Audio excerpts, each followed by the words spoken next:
আচ্ছা, চিকিৎসা বিজ্ঞানের ইতিহাসে কিন্তু এমন কিছু ধারণা আছে যা আজও আমাদের ভাবায়, তাই না? আজ আমরা ঠিক তেমনই একটা মৌলিক বিষয়, জীবন শক্তি, সেটার গভীরে যাব। মানে কখনো কি মনে হয়েছে ঠিক কোন শক্তিটা আমাদের শরীরকে সচল রাখে? কিছু পুরনো গ্রন্থ বলছে এর উত্তরটা শুধু আমাদের শরীর বা বায়োলজির মধ্যে নেই, এর পেছনের গল্পটা আরও গভীর। তো এই গভীর বিষয়টাকে আমরা 4টা সহজ ভাগে ভেঙে আলোচনা করব। চলুন দেখে নিই আজ কি কি থাকছে আমাদের এই বিশ্লেষণে। একদম শুরুতে চলুন জেনে নিই এই চিকিৎসা দর্শনের মূল ভিত্তিটা কি, মানে এই যে জীবন শক্তির কথা বলছি, এই ধারণাটা আসলে কি? তাহলে এই জীবন শক্তি বা ডাইনামিস ঠিক কি?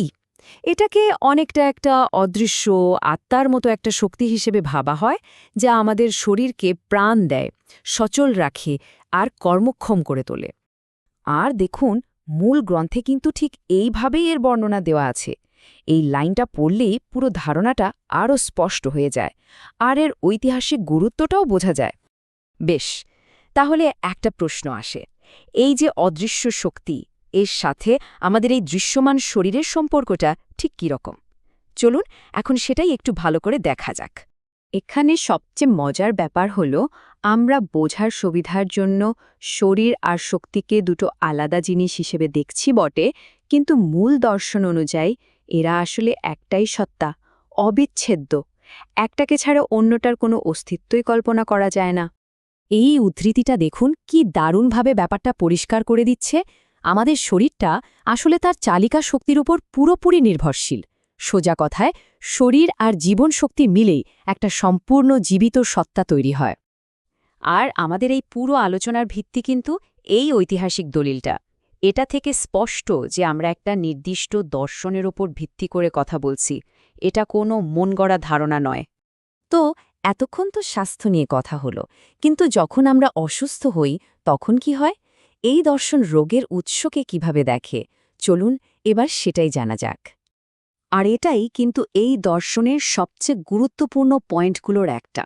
এখানে বলা হচ্ছে রোগের শুরুটা কিন্তু কোনো অঙ্গে হয় না, বরং আমাদের সেই প্রাণ শক্তিতেই যখন কোনো বিশৃঙ্খলা বা ভারসাম্যহীনতা দেখা দেয়, ঠিক তখনই রোগের শুরু হয়। খেয়াল করে দেখুন, মূল গ্রন্থে অসুস্থ জীবনশক্তিকে বোঝাতে বেশ কিছু জোরালো শব্দ ব্যবহার করা হয়েছে। মানে এটা কোনো সাধারণ ব্যাপার নয়, বরং এক গভীর স্তরের বিশৃঙ্খলা। তার মানে কি দাঁড়ালো? পুরো প্রক্রিয়াটা দুটো ধাপে হয়। প্রথমে আমাদের ভেতরের জীবন শক্তি বিপর্যস্ত হয়, আর তারপর সেই ভেতরের সমস্যারই প্রতিফলন হিসেবে আমাদের শরীরে নানা রকম লক্ষণ দেখা দেয়। বেশ, আমরা আলোচনার প্রায় শেষ দিকে চলে এসেছি। এখন প্রশ্ন হল, যদি রোগের শুরু জীবন শক্তিতেই হয়, তাহলে সত্যিকারের আরোগ্য লাভের উপায়টা কি? এর যৌক্তিক উত্তরটা কিন্তু খুবই পরিষ্কার, তাই না? চিকিৎসা শুধু বাইরের লক্ষণগুলো সারানোর জন্য নয়, বরং রোগের মূল কারণ, অর্থাৎ সেই বিপর্যস্ত জীবনশক্তিকে ঠিক করার উপর ফোকাস করা উচিত। এই দর্শন অনুযায়ী শুধু লক্ষণ সারিয়ে তোলা আর প্রকৃত আরোগ্য লাভ করা কিন্তু এক জিনিস নয়। আসল নিরাময় তখনই হবে যখন ভেতরের সেই ভারসাম্যহীন শক্তিটা আবার তার আগের সুস্থ অবস্থায় ফিরে আসবে।